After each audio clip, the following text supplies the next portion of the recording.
Serahkan waktu ini ke dalam tangan kasih-Mu di dalam nama Yesus. Setiap kita yang siap diberkati Tuhan, sama-sama saya katakan amin. Silakan duduk Bapak Ibu. Selamat pagi, shalom bagi kita semua. Bagi kita semua, baik yang di ruangan ini maupun yang ada di rumah, yang menyaksikan ibadah ini melalui live streaming. Bapak Ibu, seberapa banyak saudara minggu lalu belajar kebenaran firman Tuhan tentang pentingnya perjumpaan dengan Tuhan? Saudara belajar sesuatu yang luar biasa selama 1 minggu ini. Setelah hari Minggu saya membagikan firman, hari berikutnya saya melayani di satu tempat. Hamba Tuhan yang menyampaikan firman Tuhan juga, yang bersamaan dengan saya, menyampaikan hal yang sama. Dan kemarin juga waktu ngobrol-ngobrol sama seseorang, orang itu pun bilang, minggu ini saya diingatkan ayat ini sepanjang ya diskusinya tentang ayat itu ya, dari Kisah Rasul 5 ayat 13 sampai 15. Saya percaya bahwa kalau ada sampai 2-3 orang mendiskusikan hal yang sama, membicarakan firman Tuhan yang sama di minggu itu, saya percaya Roh Tuhan sedang berbicara kepada kita semua. Ya, bahwa hari-hari ini umat Tuhan harus kembali mengalami yang namanya perjumpaan dengan Tuhan. Mengembalikan kasih mula-mulanya. Karena ingat, hari-hari terakhir dikatakan kasih kebanyakan orang sudah mulai mendingin. Dan jangan sampai kita sibuk seperti jemaat di Efesus di kitab Wahyu. Efesus adalah jemaat yang sangat besar, dengan pelayanan yang luar biasa, semua ada di situ, pelayanan apapun ada di situ. You name it. Pelayanan apapun ada di situ. Kalau saudara baca kitab Wahyu pasal yang kedua itu, Efesus itu jemaat yang sangat luar biasa dengan jumlah jemaat ribuan, puluhan ribu. Dan luar biasa. Tapi anehnya, hari ini jejak jemaat Efesus tidak kita temukan. Kalau saudara baca tentang Efesus, kurang apa jemaat itu tentang pengajaran? Ada Rasul Paulus di situ, ada Apolos di situ, ada semua hamba-hamba Tuhan besar di situ. Tapi sekarang jejaknya nggak ada, ya. Dan di kitab Wahyu itu teguran Tuhan cuma satu, kamu sudah jatuh begitu dalam, karena kau telah meninggalkan kasih-Mu yang semula. Berarti kasih yang semula, waktu awal-awal kita mengalami perjumpaan dengan Tuhan, mengalami cinta kasih Tuhan, mengalami jatuh cinta sama Tuhan, itu harus terus kita jaga. Kita terus kobarkan api cinta kasih kita, cinta Tuhan yang telah dinyatakannya. Dan setiap hari waktu kita baca firman, kita tahu bahwa firman Tuhan itu adalah surat cintanya Tuhan untuk kita. Amin. Itu bukan hanya sekedar berisi perintah. Di situ juga ada janji-janjinya yang manis, yang indah, lebih manis daripada madu, dibilang, daripada madu tua. Dan saudara tahu, di dalam segala lintasan waktu, sepanjang masa, sepanjang abad, orang-orang yang dipakai Tuhan di dalam Alkitab, ketika mereka mengalami masa-masa yang paling kelam dalam hidup mereka, cuma satu pernyataan yang selalu mereka katakan, kami terus memegang janji-Mu Tuhan. Janji Tuhan itu tak lekang oleh keadaan, tak lekang oleh waktu, tak lekang oleh kondisi-kondisi yang paling sulit dalam kehidupan kita. Amin. Nah, hari ini saya mau menyampaikan satu kebenaran firman Tuhan tentang pentingnya petunjuk Tuhan. Ya. Kalau minggu lalu pentingnya perjumpaan dengan Tuhan, nah, kalau sudah berjumpa dengan Tuhan, kita mau ngapa? Kita mau minta apa?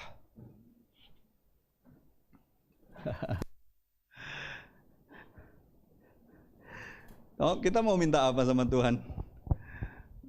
Minta yang sementara apa yang kekal? Ya. Kita mau apa dari Tuhan? Saya yakin dan percaya kenapa Salomo menjadi satu raja yang sangat luar biasa, dipakai Tuhan, dapat memilih dan memilah dalam perkara-perkara yang paling sulit. Karena yang dia minta itu adalah hikmat. Yang dia minta itu adalah kebijaksanaan untuk bisa membedakan apa yang adil, apa yang tidak adil. Dan saya percaya hari-hari ini kita harus sadar bahwa kita perlu petunjuk Tuhan. Ya.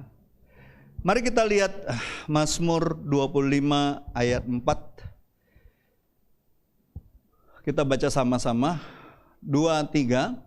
Beritahukanlah jalan-jalanmu kepadaku ya Tuhan, tunjukkanlah itu kepadaku. Saudara tahu bahwa pemazmur seringkali di dalam pernyataan-pernyataannya menyatakan betapa besarnya, dahsyatnya Tuhan kita, betapa hebatnya pengetahuan Tuhan, sehingga apapun Tuhan bisa kasih perlihatkan di dalam kehidupan kita. Dan seringkali pemazmur, terutama Daud, selalu meminta petunjuk dari Tuhan. Ya. Siapa yang pernah keluar kota pakai GPS? Bawa kendaraan pakai GPS? Cuman 1, 2? Angkat tangan, tinggi-tinggi. Saya agak kurang suka pakai GPS. Nggak tahu kenapa, karena saya ini justru pakai GPS sering tersesat saya. Apalagi yang megang GPS sebelah saya orang juga nggak ngerti gitu loh. Mau ke arah mana, nyangsangnya kemana?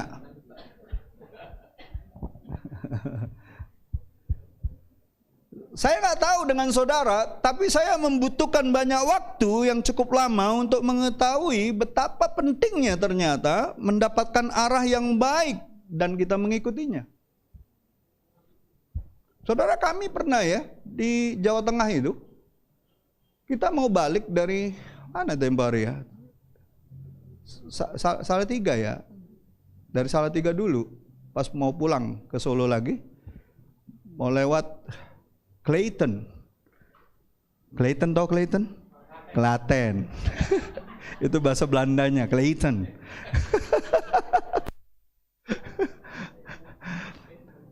Itu kita pakai GPS malam, tahu nggak bawa itu ke Gunung Kelut. Lewat Gunung Kelut situ, ke atas situ. Gunung apa itu? Gunung Kelut katanya. Sudah sepi, gelap, nggak, itu kabut itu. Pas turun, itu jurang di bawah jembatan, nggak ada yang lewat. Wah, saya bilang ini sudah alam lain ini, alam gaib ini. Tiba-tiba ada satu motor, suami istri, orang agak tua, lewat situ. Bisa nggak dilewatin jembatan itu? Bisa Pak. Bisa, iso Pak. Akhirnya kita hati-hati karena dia curam sekali. Wah, kita pikir waduh. Nggak sampai ke Solo, munculnya di surat kabar besok. Halo?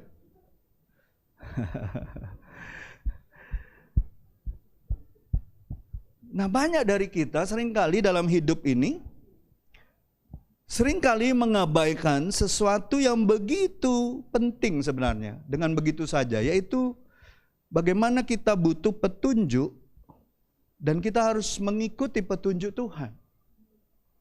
Dan kita seringkali mengabaikannya. Waktu kita merasa diri kita mampu, waktu kita merasa keadaan kita baik-baik, uang kita masih banyak mungkin, jabatan kita masih bagus, kita seringkali mengabaikan petunjuk Tuhan. Bukan hanya kita, orang-orang di dalam Alkitab, orang-orang besar itu, seringkali ketika keadaan nyaman, keadaan mereka baik-baik saja, mereka tidak aware dengan petunjuk. Dengar-dengaran dengan nasihat firman Tuhan.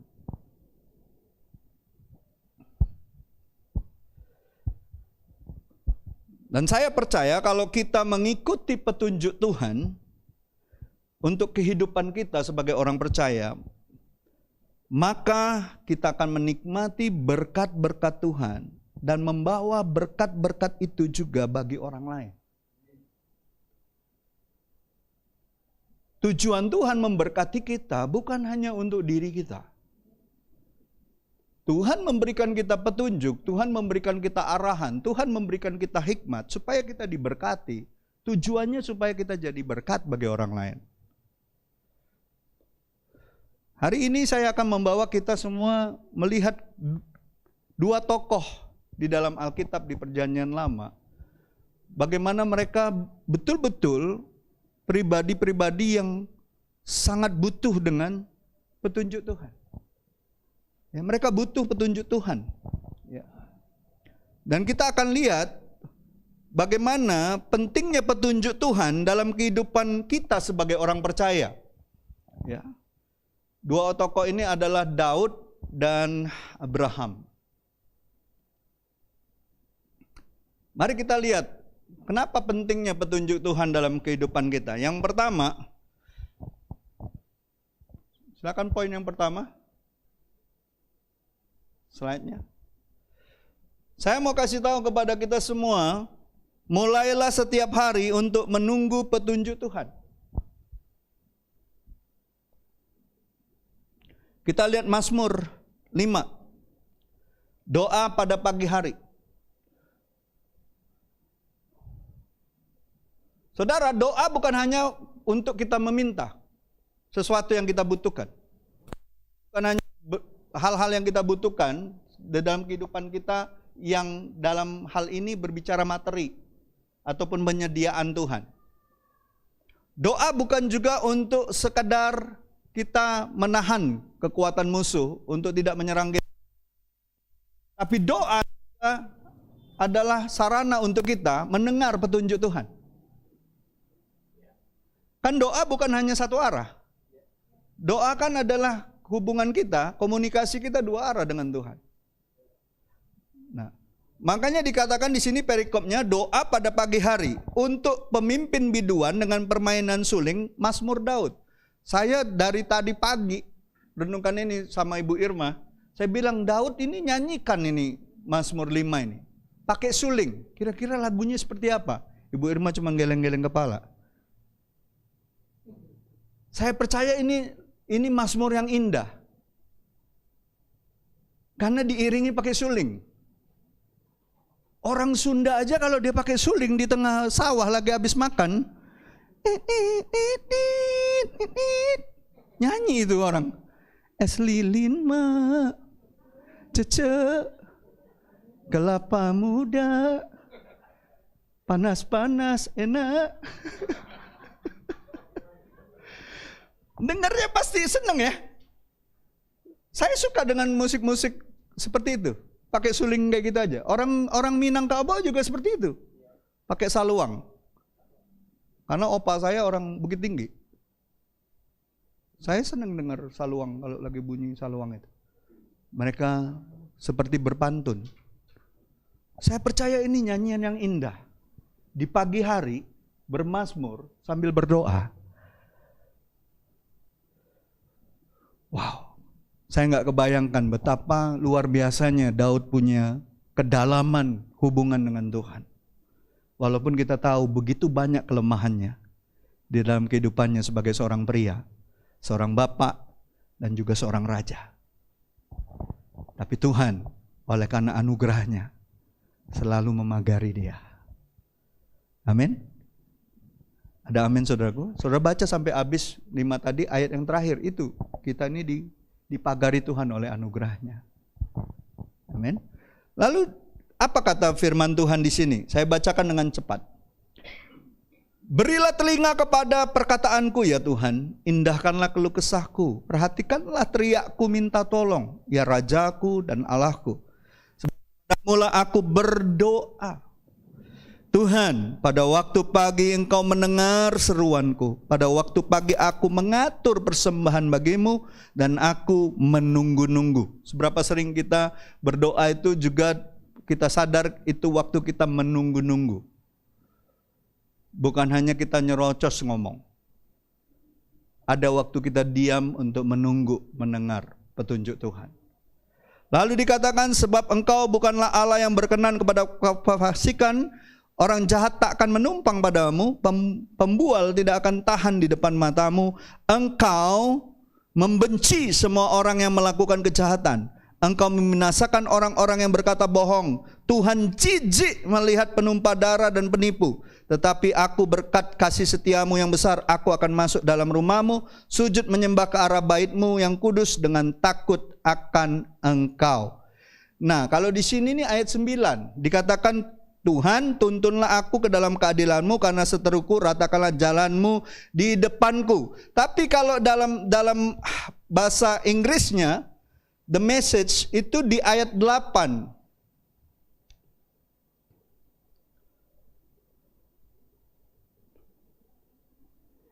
Dikatakan gini, kalau ayat 8-nya, and here I am, your invited guest. It's incredible. Incredible. Incredible. Luar biasa ya. I enter your house, here I am, prostrate in your inner sanctum, waiting for direction to get my safely through enemy lines. Kenapa kita butuh petunjuk Tuhan setiap hari di dalam doa-doa kita? Karena kita ini mau tidak mau, suka tidak suka, punya musuh.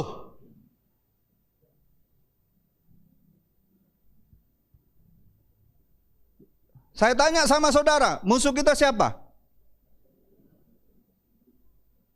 Woi, musuh aku itu pak, budak itu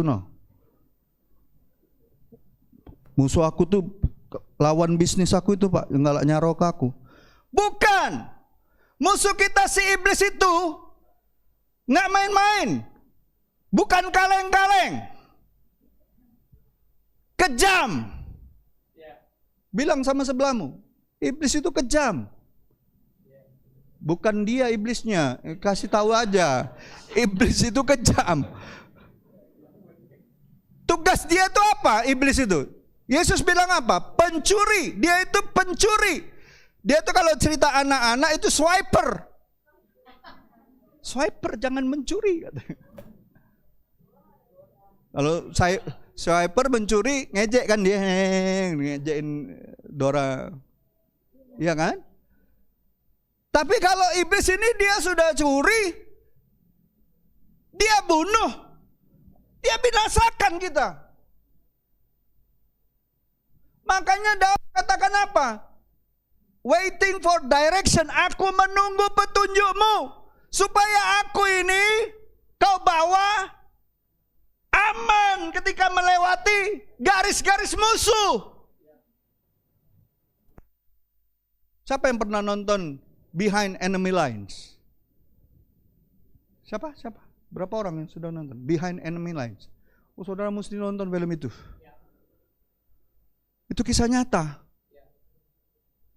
Kisah nyata pilot Amerika ditembak pakai SAM-7-nya Soviet itu. Jatuh di perbatasan Serbia itu. Dikejar sama musuh. Saudara, kalau kita ini nggak dilindungi Tuhan, nggak punya petunjuk Tuhan, nggak dipagari oleh anugerah Tuhan, waktu setiap hari kita lewatin batas-batasnya daerah musuh, musuh itu akan kejar kita.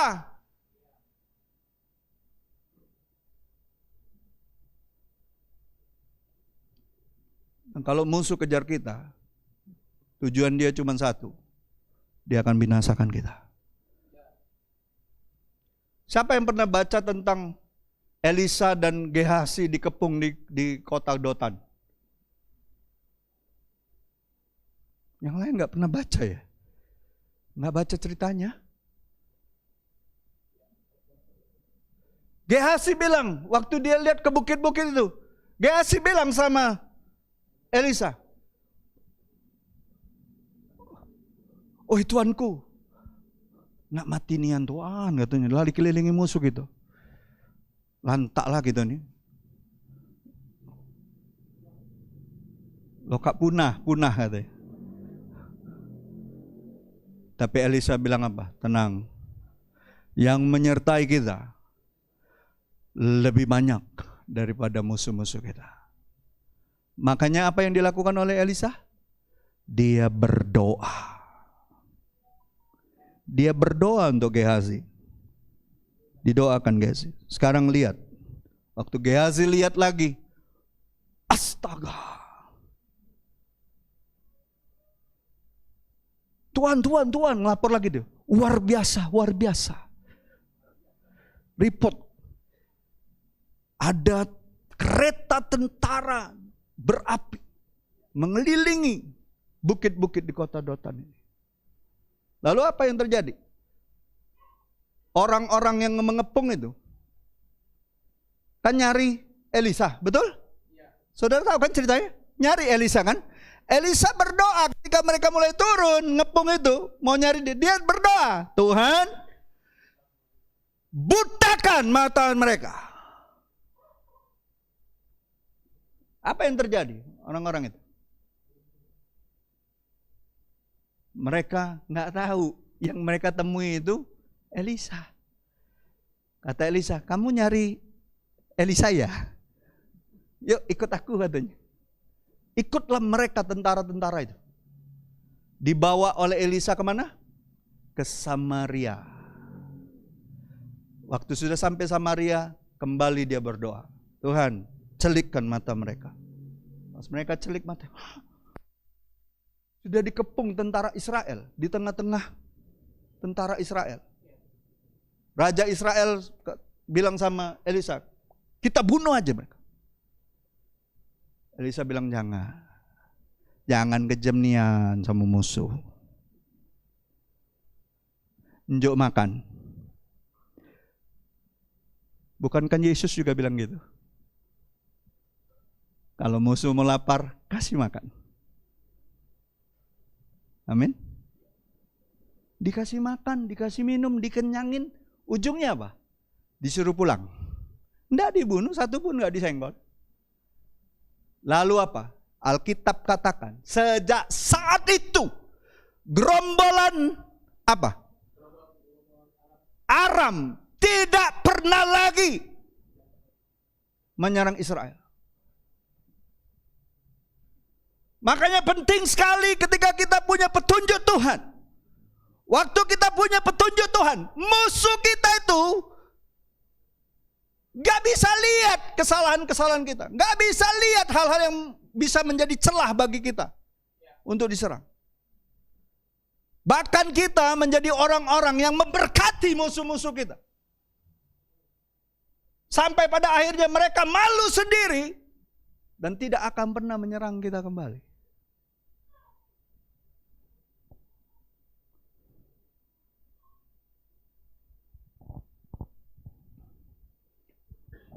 Daud itu luar biasa, tiap pagi dia cari wajah Tuhan.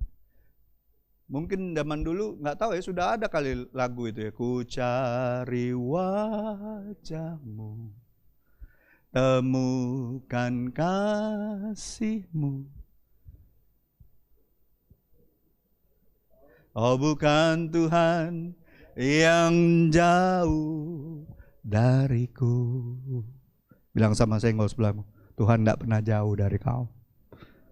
Dia hanya sejauh doa.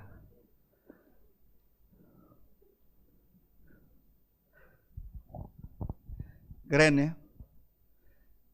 Jangan yang muda-muda ini nggak tahu, masih ingat atau yang seumuran Amel kali ya, yang suka One Direction. Kelompok penyanyi One Direction. Yang kita harus suka itu One Direction from God. Cuma satu petunjuk kita itu dari Tuhan. Jangan cari petunjuk yang lain. Ya. Petunjuk Tuhan setiap hari adalah satu bagian penting dan istimewa yang bisa kita minta dan harapkan setiap hari di saat-saat teduh kita.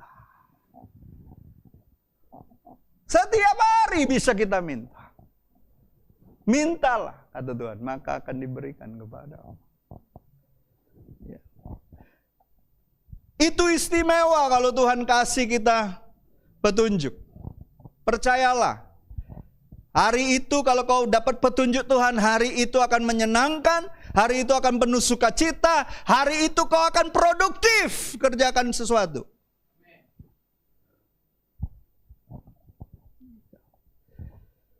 Jadi Bapak Ibu, saudara-saudariku yang terkasih, ingat. Pagi hari, jangan minta apapun dari Tuhan yang lain. Yang pertama kita harus menjadi prioritas kita minta petunjuk Tuhan.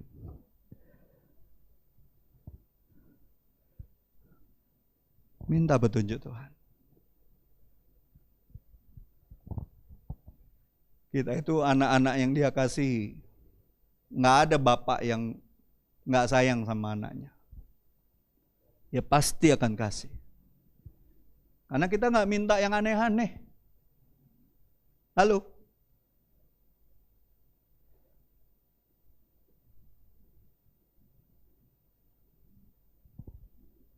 Kalau kita minta petunjuk Tuhan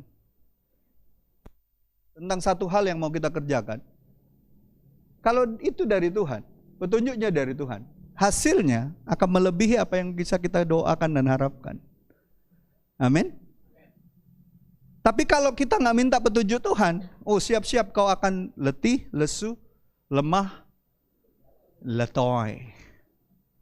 Bahasa Perancis letoy. Siap-siap. Dan ujungnya kau kecewa. Ujungnya kau marah. Ujungnya ngomongnya gini, Tuhan di mana Engkau? Katanya kau menyertai aku.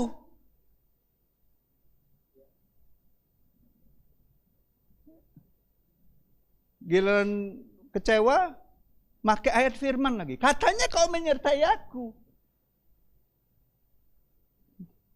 Terus kalau Tuhan jawab, aku gak pernah kemana-mana kata Tuhan. Tapi kau gak pernah minta petunjukku.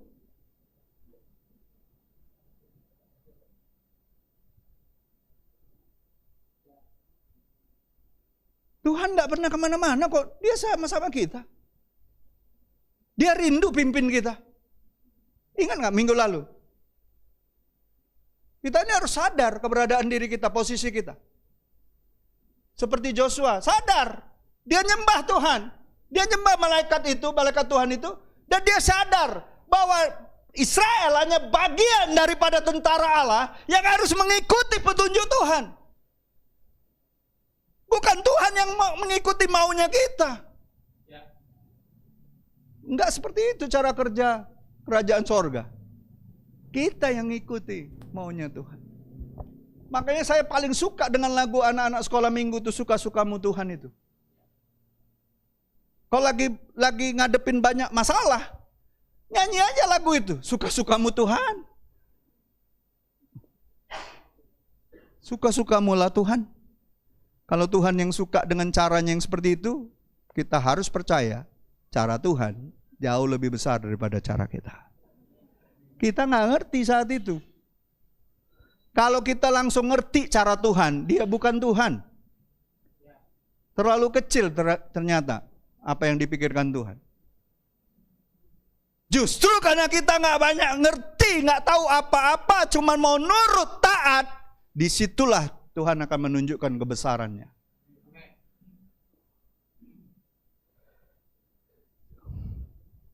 Daud itu siapa sih? Daud itu siapa? Sekali-kalinya Nabi datang ke rumahnya pun bapaknya aja nggak ingat sama dia. Yang ditampilin siapa? Kakak-kakaknya semua, betul nggak? Nggak dianggap Daud.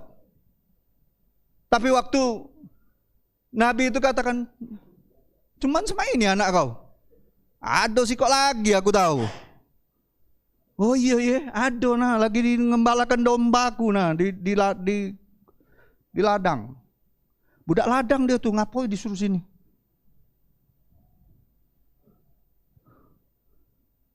Datanglah Daud.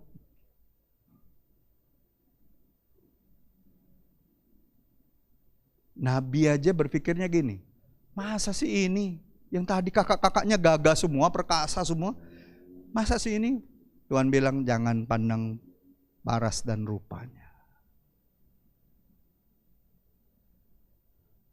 Saul waktu diurapi jadi raja sudah siap kerajaannya.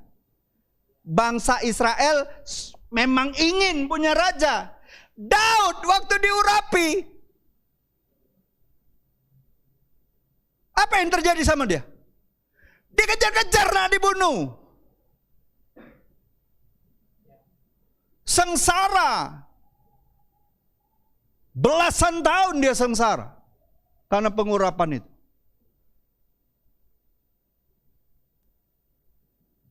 Tapi saya mau kasih tahu, ketika kau diurapi, ketika kita umat Tuhan diurapi, banyak tantangan hidupmu, banyak cobaannya, banyak orang yang menentangnya, banyak orang yang mencoba menghambatnya. Tapi kalau kau setia dengan perkara-perkara kecil yang Tuhan suruh kau kerjakan, percayalah. Apalagi kau pegang firman Tuhan, percayalah, visi Tuhan itu akan sampai pada waktunya. Kenapa dibilang indah pada waktunya Tuhan?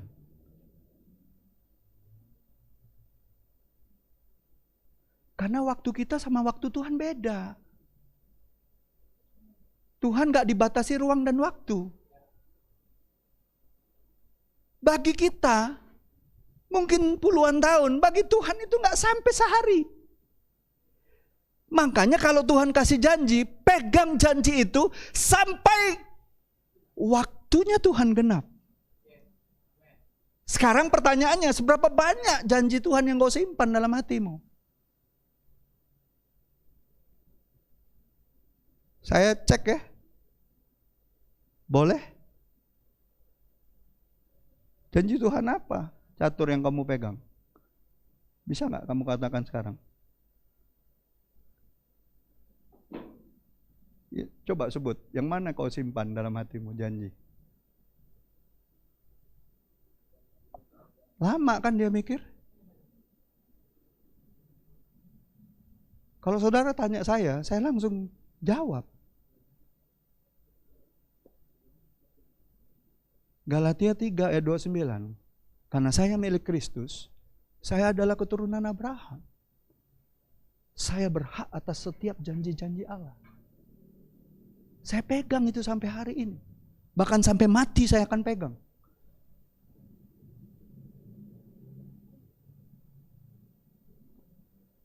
Saya akan pegang janji Tuhan. Dulu aku muda, sekarang aku sudah jadi tua. Tidak pernah aku menyaksikan orang benar, anak cucunya akan meminta-minta. Pertanyaannya sekarang, kalau saudara mau waktu Tuhan indah untuk kita, petunjuk Tuhan indah untuk kita, saudara simpan gak itu janji? Saudara masih perkatakan gak itu? Saudara masih confess gak itu? Pengakuan iman bukan hari Minggu kita pengakuan iman rasuli saja. Setiap hari kita harus confess yang namanya firman Tuhan. Perkatakan. Firman itu hidup. Dia kuat. Dia tajam. Dia akan melakukan apa yang menjadi kehendak Allah untuk kita. Perkatakan. Jangan diam. Bilang sama sebelahmu, diam-diam baik. Bukan ngopi, baca firman. Ini kok ngopi. Ketahuan belum sarapan. Amin. Jadi yang pertama penting sekali, mulailah setiap hari untuk menunggu petunjuk Tuhan. Setiap hari. Jangan lalai. Yang kedua, percayalah petunjuk Tuhan untuk mengarahkanmu satu langkah setiap waktu.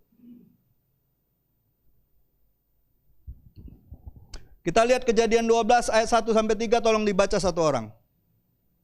Berdiri, silakan.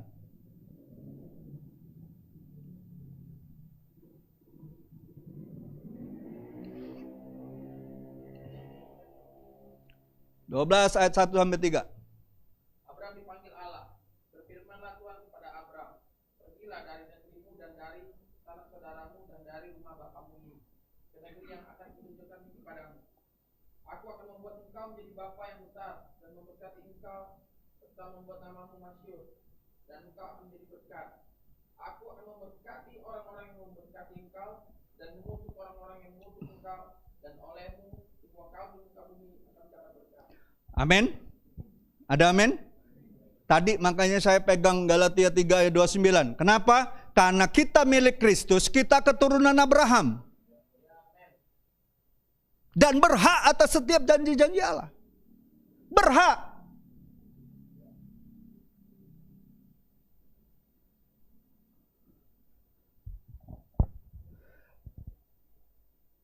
Hal yang paling saya sukai lebih daripada apapun ketika saya melakukan perjalanan panjang keluar kota, naik mobil, tentunya bahkan lebih daripada pakai GPS tadi yang saya nggak suka itu, adalah ketika saya bersama seseorang di mobil ataupun di kendaraan saya yang tahu petunjuk jalannya dan memberitahukan saya.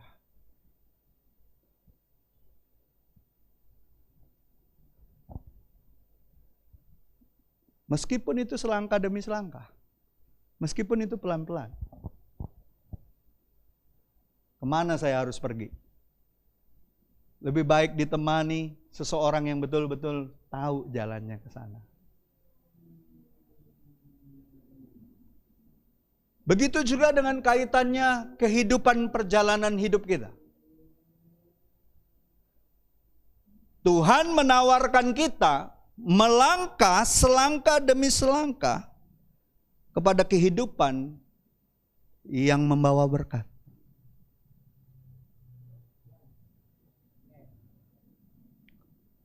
Makanya pemazmur katakan apa? Firman-Mu itu pelita bagi kakiku dan terang bagi jalanku. Kita tahu pelita.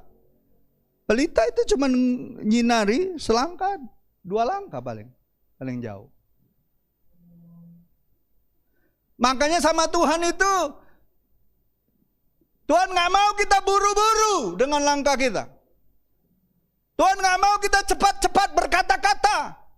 Yang Tuhan mau kita cepat mendengar.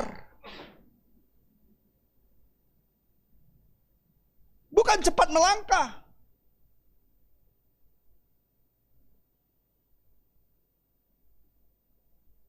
Bukan cepat berkata-kata, tapi cepat mendengar. Kalau kita cepat mendengar, langkah kita pun akan diatur oleh Tuhan. Speednya Tuhan yang ngatur, bukan kita. Makanya ada lagunya. Tiap langkahku diatur oleh bapakku, mamaku, diriku. Tidak diatur oleh Tuhan.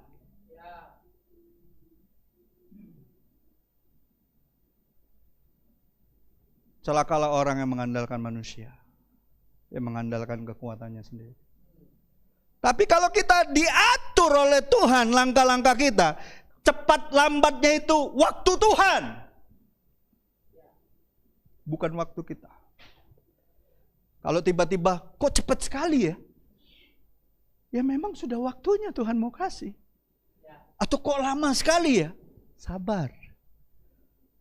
Kan waktu Tuhan indah pada waktunya. Tidak ada yang terlalu cepat, tidak ada terlalu lambat.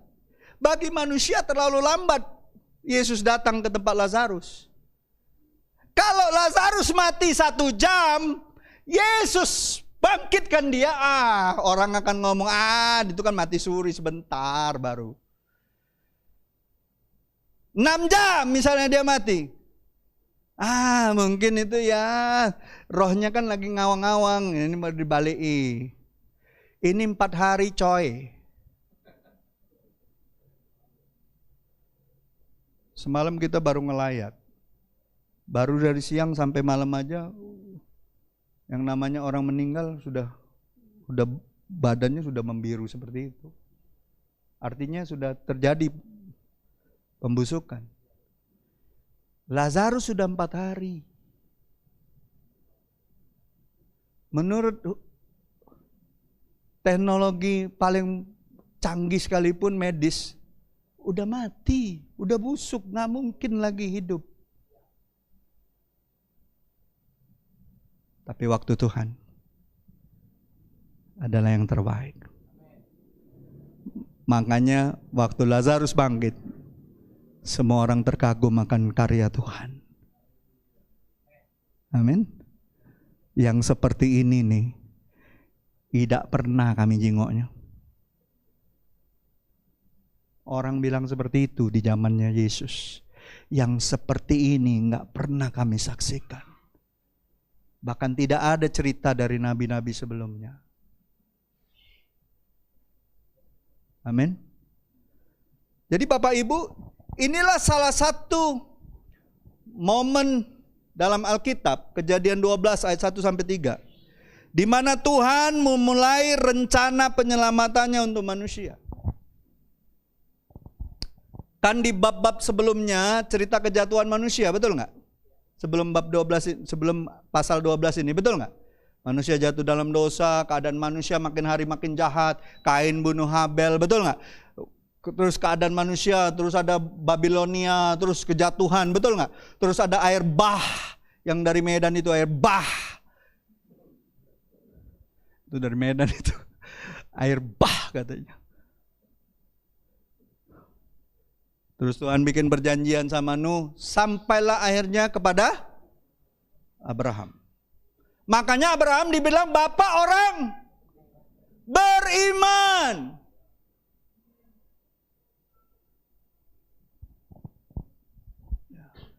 Ya, bab-bab sebelumnya tentang keberdosaan, pemisahan dari Tuhan yang terus dibuat oleh manusia, semakin hari dosa akumulasinya semakin jahat. Ya, sehingga Tuhan itu sempat nyesel nyiptain manusia. Mau dibinasainya semua, tapi dia dapati satu orang yang hatinya sungguh-sungguh melekat sama Tuhan, Nuh. Waktu itu, betul? Nggak jadi. Makanya dibikinlah tanda pelangi. Nah, tanda pelangi sekarang dipakai para, nah itu dia tuh. Iblis memang tukang niru-niru emang. Ya. Dan kita lihat, Tuhan menjanjikan Abraham, apa janjinya tadi? Aku akan membuat engkau menjadi bangsa yang besar dan memberkati engkau serta membuat namamu masyhur dan engkau akan menjadi berkat. Dan aku akan memberkati orang-orang yang memberkati engkau dan olehmu semua kaum di muka bumi akan mendapat berkat melalui engkau. Dalam terjemahan yang lain seperti itu. Ya. Jadi Tuhan memilih satu individu namanya Abraham, memberkati dia, kemudian menjadikan dia satu bangsa dan memberkati mereka. Tetapi rencananya adalah tetap saja bahwa mereka akan memberikan berkat-berkat yang dicurahkan Tuhan untuk bangsa-bangsa. Itu tujuan akhir Tuhan. Makanya amanat agung itu bunyinya apa? Pergi jadikan semua bangsa murid. Tuhan nggak mau cerita keselamatan yang kekal hanya berhenti sampai di kita. Berkat yang besar itu hanya berhenti sampai kita. Tuhan mau kita sampai ke bangsa-bangsa. Amin. Ini kuncinya. Jadi pemahaman kita tentang perjanjian lama itu menjelaskan mengapa Tuhan memilih Israel sehingga melalui mereka seluruh dunia dapat diberkati. Saya kan punya 4 anak. Yobel, Keisha, Febe, Josephine. Semuanya Yobel, Josephine sangat pandai menurut saya. Jangan mekar-mekar hidungmu.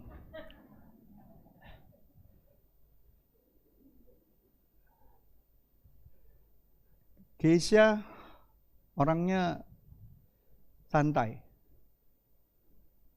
Walaupun dia cukup cerdas.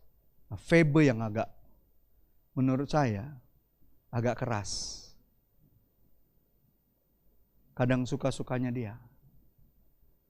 Dan cuma dia yang paling berani negur saya. Kalau saya lagi lakukan sesuatu yang salah, dia di pikiran dia salah, dia yang paling berani negur saya. Yang lain nggak ada yang berani. Menurut saudara, mana dari anak saya yang paling sayangi? Nah, saudara bingung, baru 4 aja udah bingung. Ini Tuhan diperhadapkan seluruh bangsa.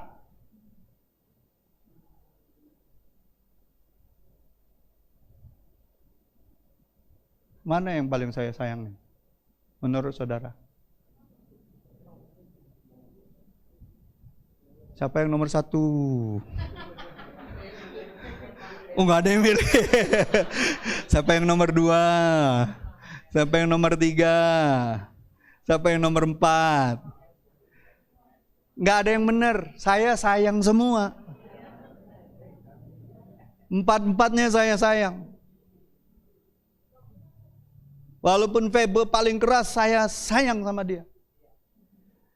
Saya tanya sama saudara, ya, mana yang paling pintar bangsa di dunia?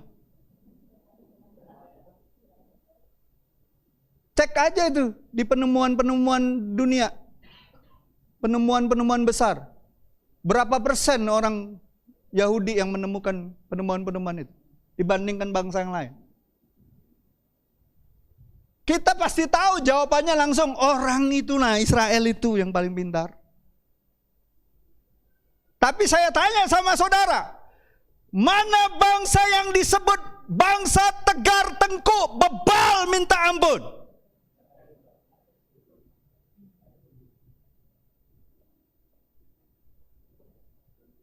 Bukan bangsa Indonesia.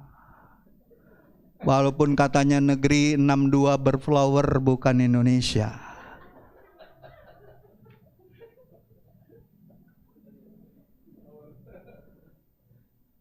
Plus 62 negeri Konoha katanya. Tapi di mata Tuhan kita bukan yang paling tegar tengkuk. Paling bebal, paling melawan, paling suka bantah Tuhan, paling suka ngelawan sama Tuhan, berontak sama Tuhan. Israel juga.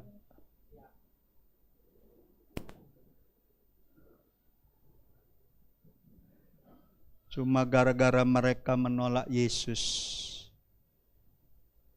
makanya keselamatan diberikan kepada kita semua.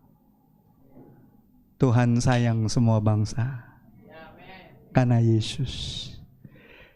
Yesus cinta semua bangsa, bangsa-bangsa di dunia. Amin. Mau merah mau kuning, PDI atau Golkar. Kok ke situ lah ya?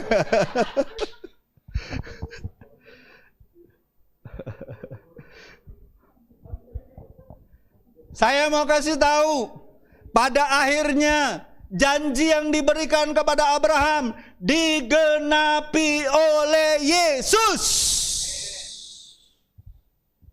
Dialah semua pemenuhan janji Bapa kepada kita. Makanya semua bangsa bisa diberkati.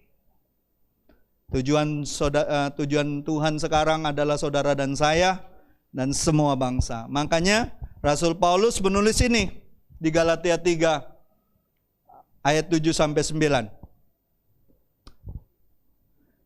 Jadi kamu lihat bahwa mereka yang hidup dari iman, mereka itulah anak-anak Abraham. Saudara punya iman? Saudara punya iman sama Kristus? Saudara adalah keturunan Abraham. Saudara adalah keturunan Abraham. Dan kitab suci yang sebelumnya mengetahui bahwa Allah membenarkan orang-orang bukan Yahudi karena iman, telah terlebih dahulu memberitakan Injil kepada Abraham.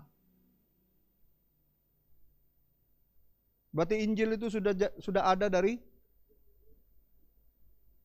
sebelum Yesus ada. Olehmu, ini loh, Injil itu ini loh beritanya.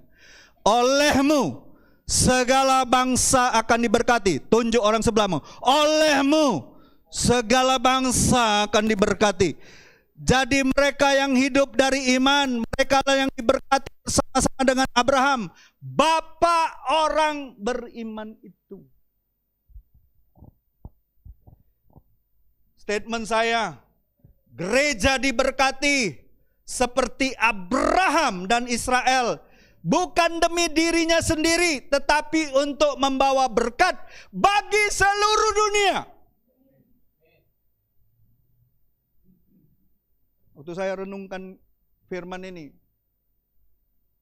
membangkitkan kesadaran secara pribadi, bahwa gereja yang digembalakan harusnya menjadi gereja yang diberkati untuk menjadi berkat bagi seluruh bangsa.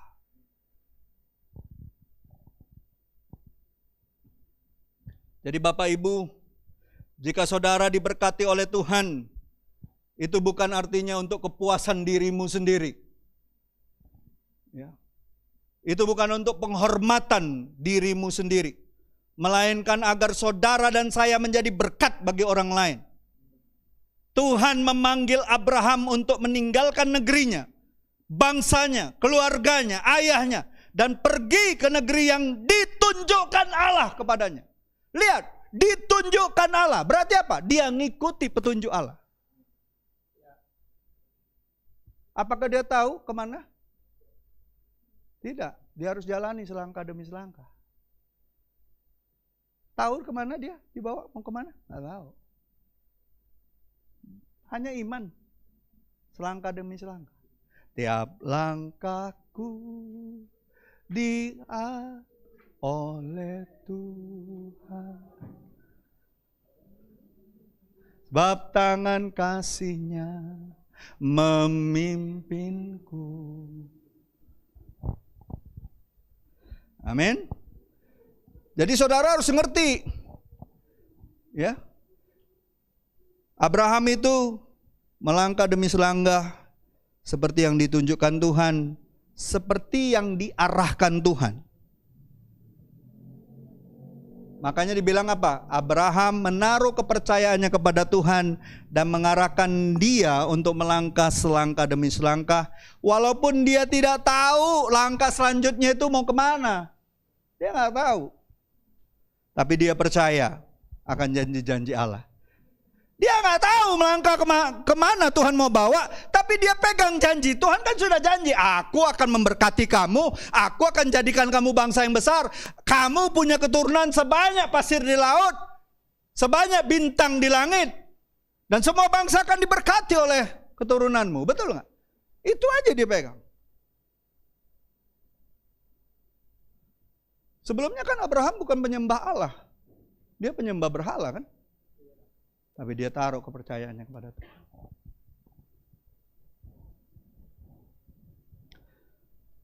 Dan saya berharap apa yang dialami oleh Abraham adalah sebenarnya perjalanan hidup kita. Amin.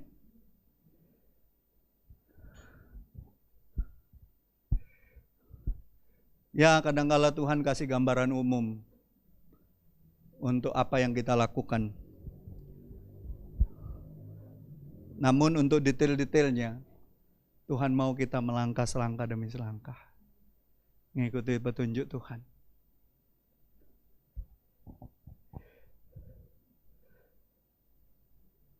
Saudara tahu nggak, perjalanan Abraham sama juga perjalanan kita dalam iman, tidak selamanya mulus. Halo? Tidak mulus. Abraham adalah manusia yang berdosa sama kayak kita.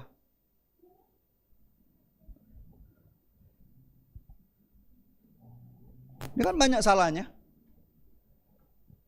Tapi luar biasa ya, kalau saudara baca lanjutannya ya.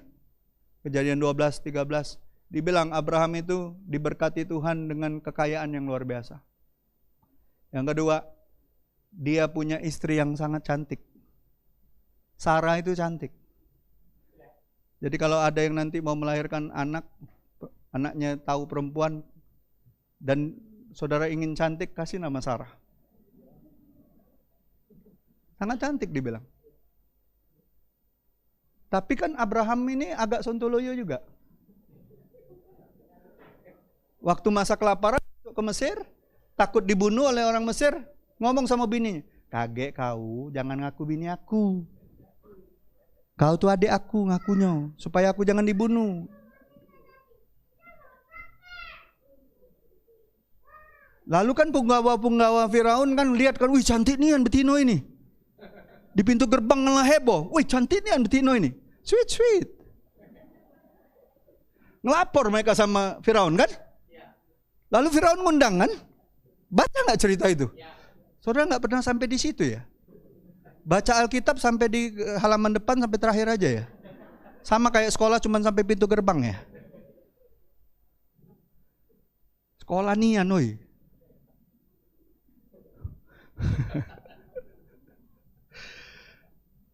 Kan waktu itu diundang sama Firaun kan, dikasih budak, dikasih harta, dikasih banyak anak. Oh, ladas si Abraham. Dia ladas, bininya Saro. Mau dinikahin kan sama Firaun. Untunglah Tuhan telah berjanji. Kalau Tuhan berjanji, Tuhan melindungi kita. Makanya waktu Firaun berniat nikahin, malamnya mimpi buruk dia. Saya percaya didatengin kali sama malaikat. "Kau ganggu Abraham itu bininya, pecah pala kau."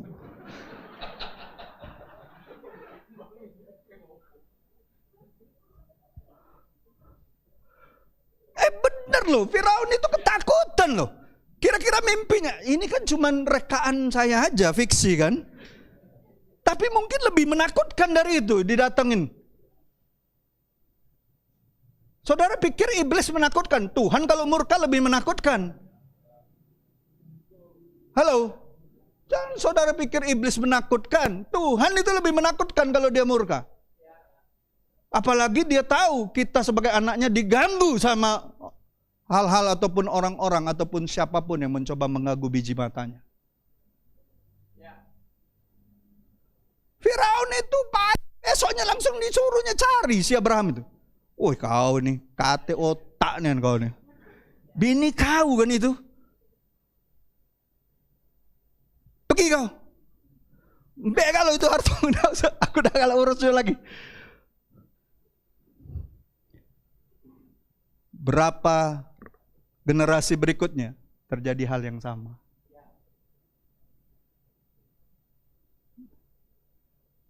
Mesir kasih semua hartanya, "Pergilah cepet, jangan sampai kena tulah." Halo? Tuhan itu kalau melindungi anak-anaknya, melindungi umat pilihannya, enggak kaleng-kaleng. Siapa yang percaya? Keturunanmu, istri, anak-anakmu, harta bendamu, apapun yang kau miliki, kalau kau ngikutin petunjuk Tuhan, Tuhan yang jaga. Enggak perlu takut. Enggak perlu takut. Ada orang yang jahat sekalipun, urusannya sama Tuhan, bukan sama kita. Amin. Jadi Bapak Ibu, coba perhatikan, ya. Kan perjalanannya nggak mulus, itu terjadi. Terus dia kan keluar dari Haran itu bersama dengan siapa? Dengan Lot, keponakannya kan? Betul nggak? Mereka kan makin hari makin kaya, makin diberkati karena ngikuti petunjuk Tuhan, betul nggak? Makin diberkati, jadi tanah itu nggak cukup bagi mereka berdua, dibilang. Berarti apa? Kayonian, tanah habis dibelinya kalau. Halo? Kan kita lagi beriman tanah untuk ngikuti petunjuk Tuhan. Lalu apa yang terjadi? Gembala-gembala Lot dan Abraham berselisih. Dan akhirnya mereka berpisah kan? Lot melihat lembah Yordan yang subur, yang bagus, yang indah, yang tapi ketika dia memilih ke sana, perhatikan. Kita lihat ya, dalam keadaan tidak mulus perjalanan mengiring petunjuk Tuhan. Tuhan ingatkan ini. Ya. Tuhan ingatkan ini, Kejadian 13 ayat 14. Kan Lot memilih jalan yang terbaik menurut dia. Tapi Tuhan ingatkan Abraham, ayat 14 ini. Kejadian 13 ayat 14. Tolong dibaca satu orang. Setelah Lot berpisah pada Abram, berfirmanlah Tuhan kepada Abram, pandanglah sekelilingmu dan lihatlah dari tempat engkau berdiri itu ke timur dan ke barat, utara dan selatan. Sebab seluruh negeri yang kau lihat itu akan kuberikan kepadamu dan kepada keturunanmu untuk selama-lamanya. Amin. Lihatlah di mana kau berdiri, kata Tuhan. Diingatkan lagi janji. Dari timur, dari barat, dari mana, semua akan menjadi bagianmu dan menjadi bagian keturunanmu. Walaupun mungkin Lot melihat hal tempat yang lebih baik kelihatannya, tapi Tuhan ingatkan Abraham janjinya yang lebih baik. Amin. Tuhan itu ketika kita nggak mulus dalam perjalanan hidup kita, yang dia ingatkan tuh janjinya. Ingat loh bahwa kamu itu anak yang aku berkati. Kamu tuh akan kuberikan ini. Justru ketika kita mengingat kebaikan Tuhan, kesadaran untuk bertobat itu ada. Daripada kita nanti Tuhan marah, nanti Tuhan hajar kita, nanti Tuhan Tuhan mau hukum kita. Enggak. Abraham dan Lot berpisah, apa karena hubungan mereka nggak bagus? Bukan. Saya kasih tahu. Mereka berpisah karena orang lain. Abraham sebenarnya nggak mau pisah. Betul nggak? Abraham itu cinta damai. Tapi karena Lot, gembala-gembala Lot dan Abraham ribut terus, ya udahlah daripada kita ribut. Masalahnya di orang, bukan di Abraham. Abraham itu bapak orang beriman. Orang beriman pasti suka damai. Ada amin? Bilang sama sebelahmu, orang yang beriman pasti suka damai. Nggak suka berantem. Amin? Nah jadi bapak ibu kita perhatikan. Ya, kita perhatikan di sini. Daripada kita memikirkan hal-hal yang membuat kita depresi, putus asa, marah karena ada orang-orang yang mengecewakan kita, Tuhan ingin kita mengangkat mata kita. Seperti Abraham, dia kan kecewa mungkin. Saat itu dia kecewa kan? Keponakan yang paling dia sayangi harus berpisah gara-gara orang lain. Halo? Tapi kan Abraham sayang sekali sama Lot. Itu kan anak saudaranya. Betul? Waktu dia tahu Lot ditawan oleh raja-raja yang menyerbu kota Sodom dan Gomora, Lot tetap ditolong nggak sama keluarga? Oh iya, dia kerahkan 318 anak-anak muda yang gagah perkasa itu. Ketika Sodom dan Gomora mau ditunggar balik ke Tuhan, Abraham bela nggak di hadapan Tuhan? Oh iya. Berarti apa? Abraham sayang sekali sama keponakannya. Dia kecewa sekali mungkin hari itu. Dia mungkin patah hati hari itu. Tapi lihat, Tuhan gak mau dia depresi. Tuhan gak mau dia kecewa. Tuhan suruh dia angkat kepalamu nak. Lihat sekelilingmu. Lihat hal-hal yang aku sudah sediakan untukmu. Pegang janjiku. Amin. Mungkin hari-hari ini saudara sedang banyak dikecewakan oleh orang-orang yang terdekat darimu. Mungkin hari-hari ini engkau sedang banyak mengalami pergumulan yang membuat engkau patah hati. Hari ini saya mau kasih tahu. Kembali kepada petunjuk Tuhan. Angkat kepalamu. Angkat hatimu di hadapan Tuhan. Ingatkanlah kembali dirimu tentang janji-janjinya. Perkatakan kembali. Tuhan akan kasih semua yang Dia janjikan sama kita. Jangan takut. Jangan ragu, jangan gentar. Amin. Dia ingin mata hati dan pikiran kita kembali tertuju kepada Tuhan. Saya akhiri di sini. Oleh karena anugerah Tuhan, Abraham dijanjikan berkat yang sangat luar biasa. Tujuannya adalah supaya dia menjadi berkat bagi seluruh dunia. Demikian juga saudara dan saya. Semua kita adalah umat tebusan Kristus Yesus. Dipanggil untuk hidup di bawah berkat Tuhan. Dan membawa berkat bagi orang-orang di sekitarmu.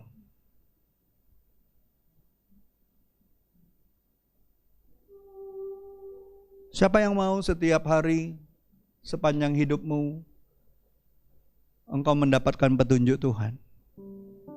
Tuhan akan tunjukkan kasih setianya sama engkau.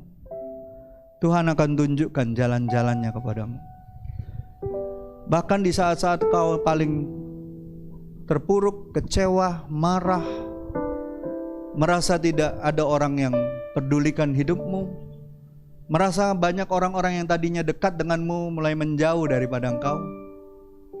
Ingat, ada satu pribadi